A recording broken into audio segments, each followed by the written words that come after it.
नमस्कार। बस्तर की बात में आज मैं हूं आपके साथ शफक मीर। खबरों से पहले जीवन की 3 महत्वपूर्ण टैगलाइंस जिसका पालन हमें और आपको करना है। अपने हाथ और मुंह हमेशा साफ रखें, मास्क और सैनिटाइजर का करें प्रयोग और 2 गज दूरी है ज़रूरी। इन अहम बातों के साथ नज़र डालते हैं आज की हेडलाइंस पर। बस्तर के ऐतिहासिक गोल बाजार को सुंदर और सुव्यवस्थित बनाने की पहल शुरू। निशुल्क पौधा वितरण अभियान पौधा तुहर द्वार का संसदीय सचिव के हाथों हुआ शुभारंभ। 14,580 नियमित शिक्षक भर्ती पद स्थापना की मांग को लेकर शिक्षक नंद किशोर वर्मा कर रहे साइकिल यात्रा। और भाजपा कार्यालय में आपातकाल पर संगोष्ठी का हुआ आयोजन। मुख्य वक्ता के रूप में शामिल हुए राजनांदगांव के सांसद संतोष पांडे। अब खबरें विस्तार से। बस्तर के ऐतिहासिक गोल बाजार को संवारने और एक आकर्षक रूप प्रदान करने की पहल शुरू हुई है।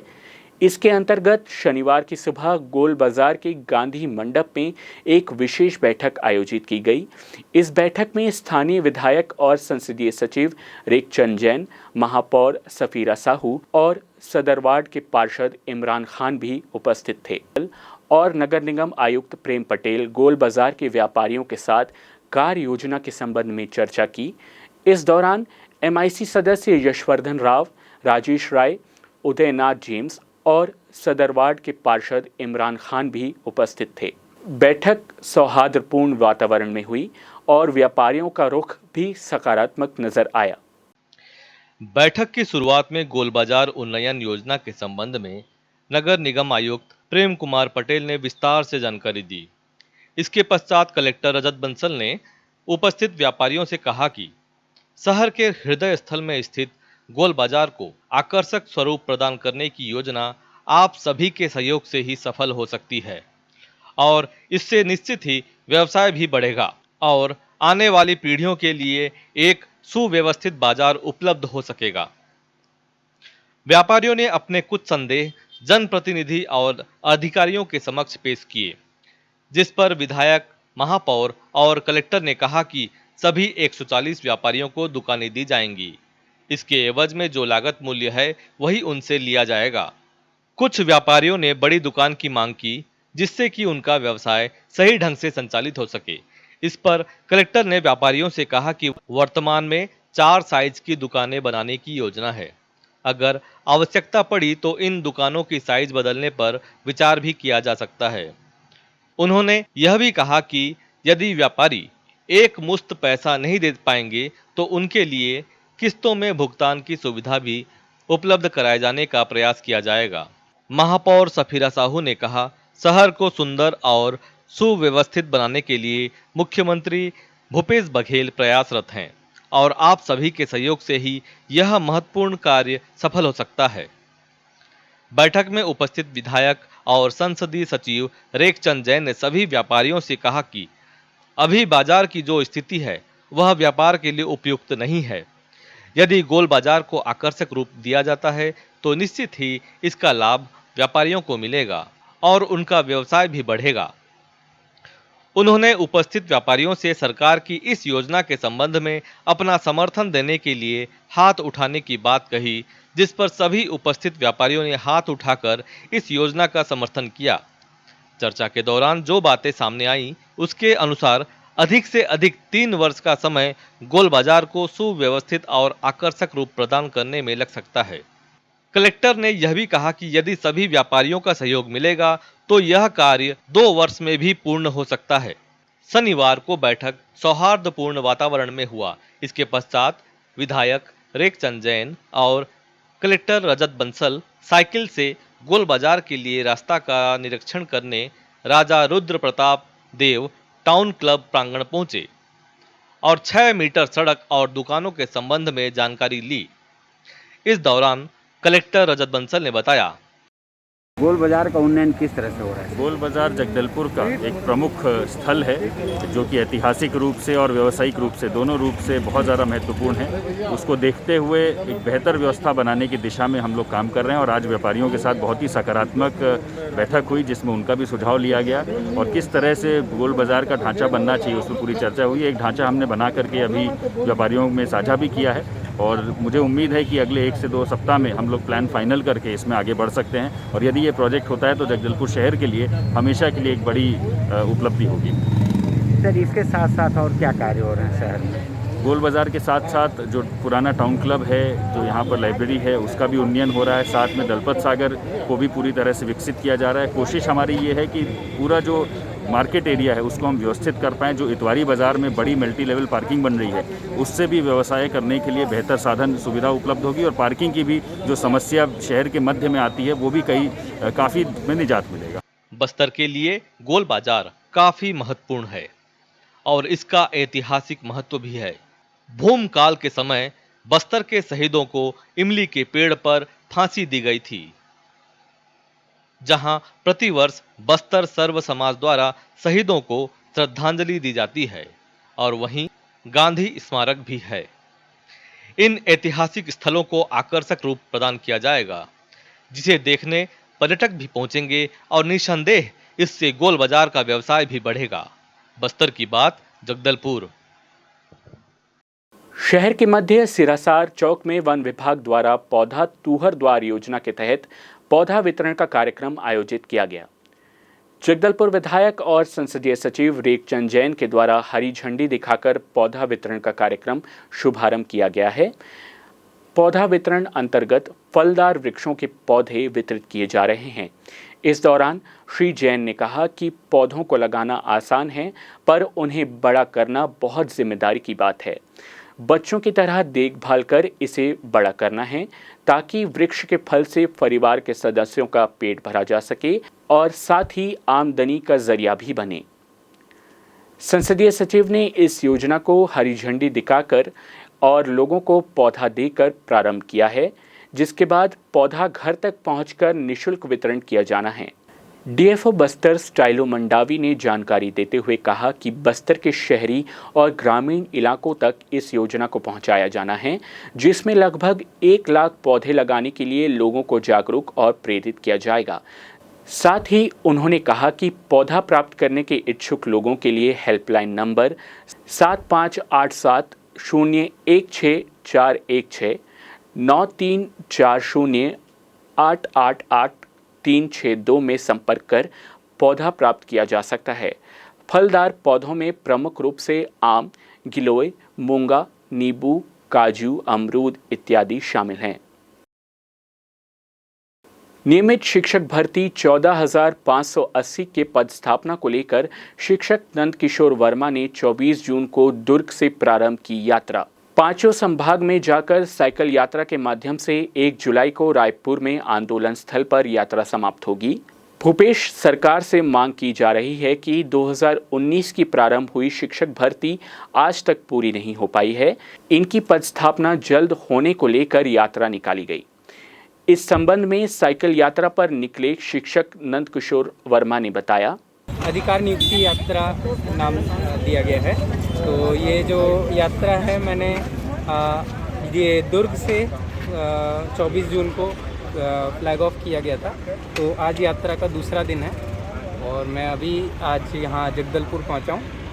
और इसके बाद ये जो यात्रा है ये पूरे 5 संभाग जो हैं उनसे गुजरते हुए जिसमें आपका गरियाबंद, अंबिकापुर, बिलासपुर होते हुए ये जो यात्रा है 1 जुलाई को रायपुर में इसका यात्रा का समापन किया जाएगा, जहाँ पे डीएड बीएड संघ द्वारा क्या बोलते एक आंदोलन भी आयोजित किया गया है इसी संदर्भ में।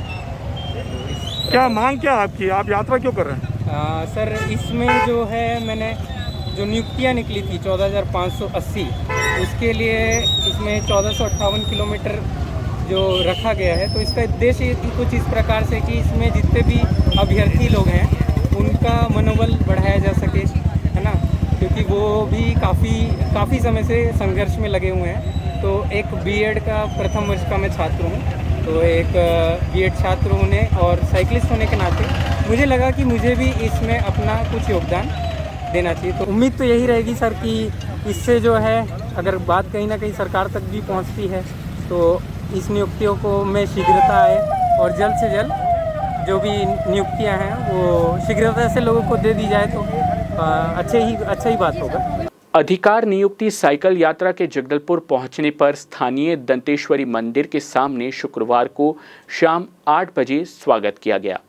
स्वागत में राजनांदगांव भाजपा सांसद संतोष पांडे, भाजपा नगर मंडल और भाजपा बस्तर जिला पदाधिकारी, भाजयुमो कार्यकर्ता, साथ ही बीएड संघ के पदाधिकारी और सदस्य उपस्थित थे।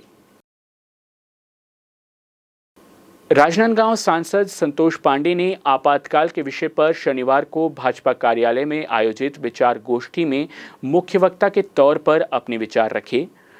उन्होंने कहा कि कांग्रेस ने अपने राजनीतिक हितों के लिए 46 वर्ष पूर्व देश में आपातकाल लगाकर देश को जो पीड़ा दी है वह कभी भुलाई नहीं जा सकती।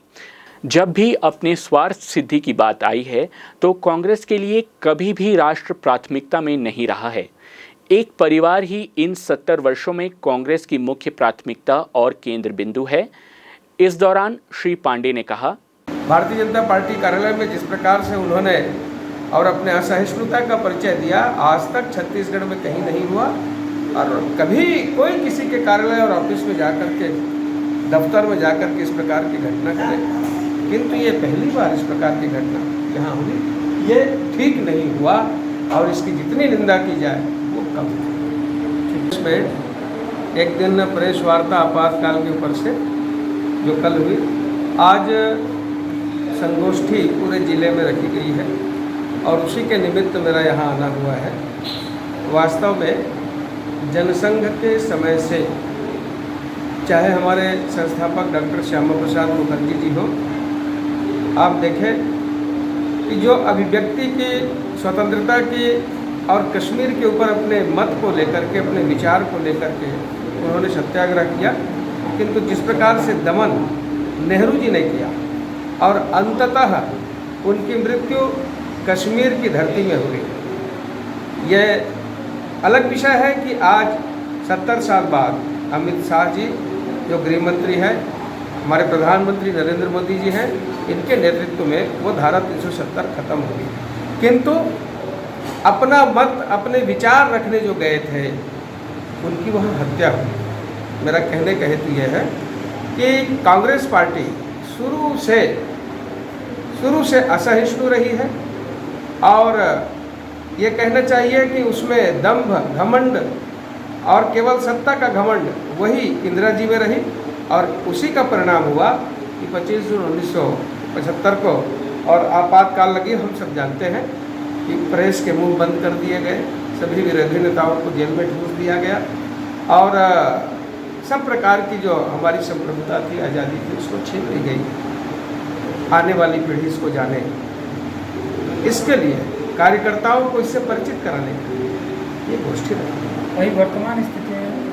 और मैं बल्कि ये भी एक और लाइन जोड़ते हुए कहूँगा, इसी क्रम में जो घटनाएं हुई बस्तर के महाराजा प्रवीण चंद्र भंगदेव जी, और जिस प्रकार से उनका वे सहमत नहीं थे कई विषयों पे, नेहरू जी से सहमत नहीं थे, कांग्रेस से सहमत नहीं थे, उसका परिणाम ये हुआ कि पूरा बस्तर जानता है और आज भी मन में वो बातें हैं, उनकी हत्या हुई और जो कांड हुआ उससे मेरे से ज़्यादा आप सभी परिचित हैं। आज के परिवेश भारतीय जनता पार्टी द्वारा 21 जून से 6 जुलाई तक आयोजित होने वाले शब्द कार्यक्रमों की जानकारी देते हुए भाजपा जिलाध्यक्ष ग्रुप से मंडावी ने कहा, आज का कार्यक्रम आपातकाल को लेकर है।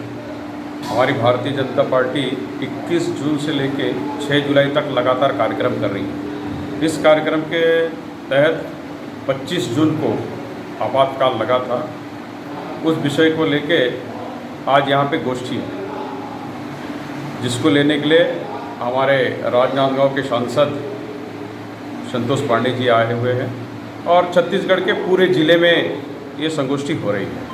आपातकाल कांग्रेस की इंदिरा गांधी की सरकार ने देश में आपातकाल लगाया, लोकतंत्र की हत्या हुई, मानव अधिकारों का हनन हुआ, चारों तरफ हाहाकार मच गया, पूरे देश में अराजकता फैल गई। इस दिन को इसलिए काला दिवस के रूप में हम सभी मनाते हैं और उन समय की परिस्थितियां कैसे विपरीत हो गई लोगों के लिए, सारे अधिकार छीन लिए गए। इस चीज़ को भारतीय जनता पार्टी, कांग्रेस की इस नीति, कांग्रेस की इस विचारधारा को हमारे कार्यकर्ता और लोगों तक पहुंचाने के लिए ये सब कार्यक्रम हमारी भारतीय जनता पार्टी करती है।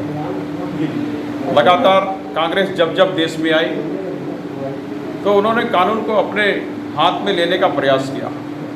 इसीलिए बहुत सारी घटनाएं आप सभी देखते होंगे कि कांग्रेस किस हद तक जाके काम करती है। इसकी सबसे बड़ी घटना हमारे ज़िले में 21 तारीख को हमारे भारतीय जनता पार्टी के कार्यालय में बलपूर्वक कांग्रेस ने प्रयास किया। ठीक इसी प्रकार 25 जून 1975 को भी बहुत सारे राजनीतिक दल के नेताओं को गिरफ्तार करके काल कोठरी में डाल दिया गया और उनको इन अवस्था में छोड़ा गया कि भोजन नहीं, पानी नहीं, उनके घर के लोग तड़पते रहे, आर्थिक तंगी आ गई, बहुत सारी परेशानियां हुई। तब इन सब परेशानियों को देखते हुए देश के बहुत सारे संगठनों ने एक होकर इंदिरा गांधी से लड़ने का प्रयास किया और इंदिरा गांधी को हराया। तब जाकर मोरारजी देसाई की सरकार बनी, तब जाकर शांति बहाल हुआ। वक्त हो चला है छोटे से ब्रेक का। ब्रेक के बाद मिलते हैं और खबरों के साथ।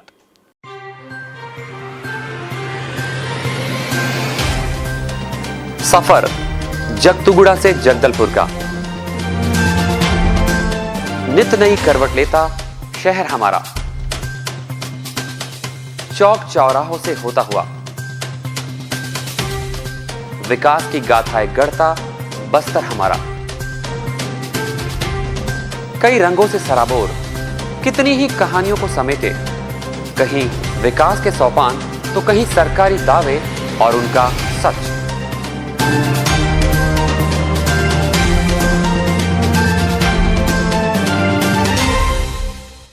आतंक से दहलते जंगल, जमीन और जीवन, साहस और धैर्य से करवट लेती जिंदगी, राजनीति की चौसर के जाने अनजाने दांव, व्यवस्था की खूबी, कमी और खामी, खूबसूरत नजारे। अब होगी हर बात हमारे साथ, बस्तर की बात।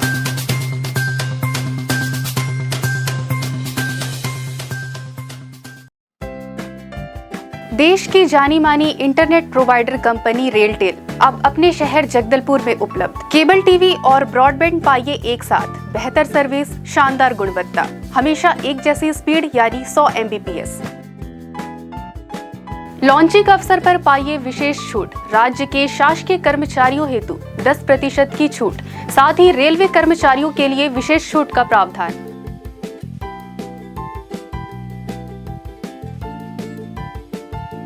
इंटरनेट कनेक्शन हेतु तत्काल अपने केबल ऑपरेटर से संपर्क करें या कॉल करें 9425262386 पर या 9617185020 पर।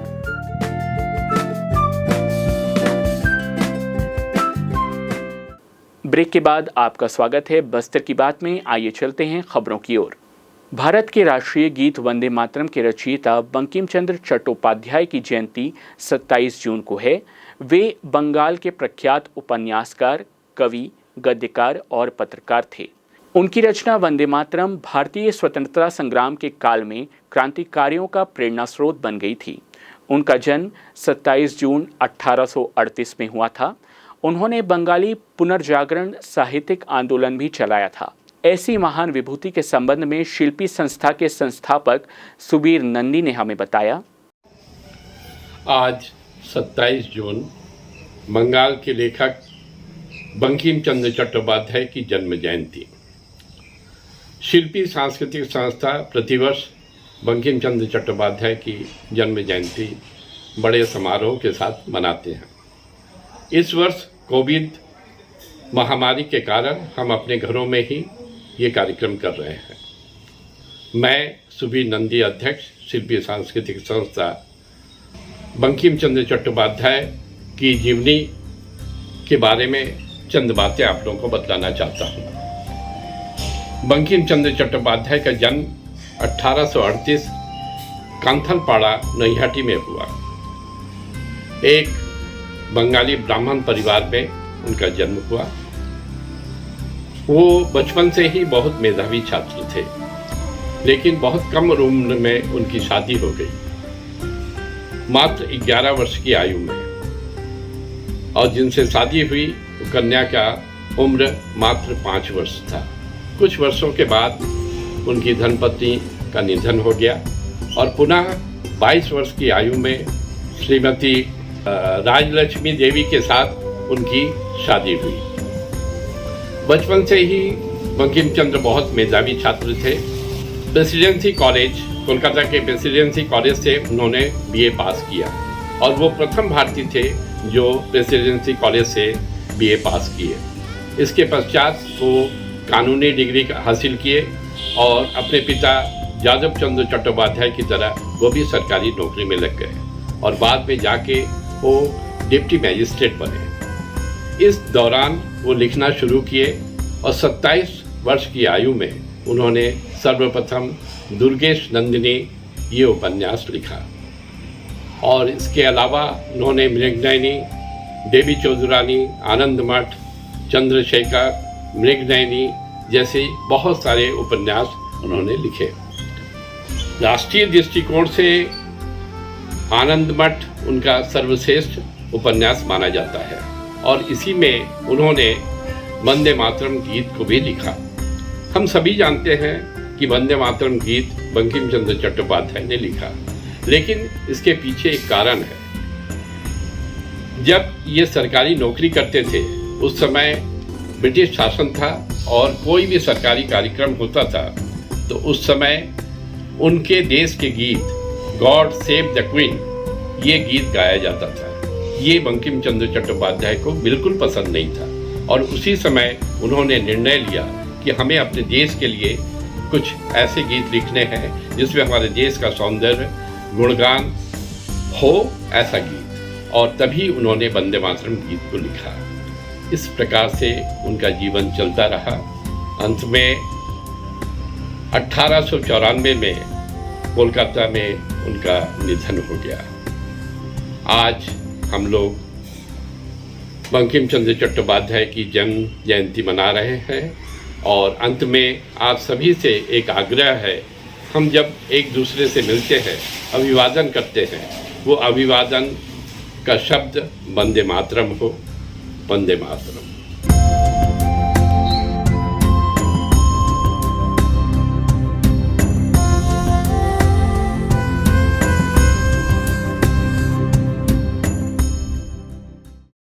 शहर में कई जगहों पर चोरी छुपे शराब बिक्री की जाती है और आबकारी विभाग ऐसे आरोपियों पर कार्यवाही करते हुए उन्हें गिरफ्तार भी करती है। बावजूद इसके अवैध शराब बिक्री का कारोबार शहर में धड़ल्ले से अब भी चल रहा है।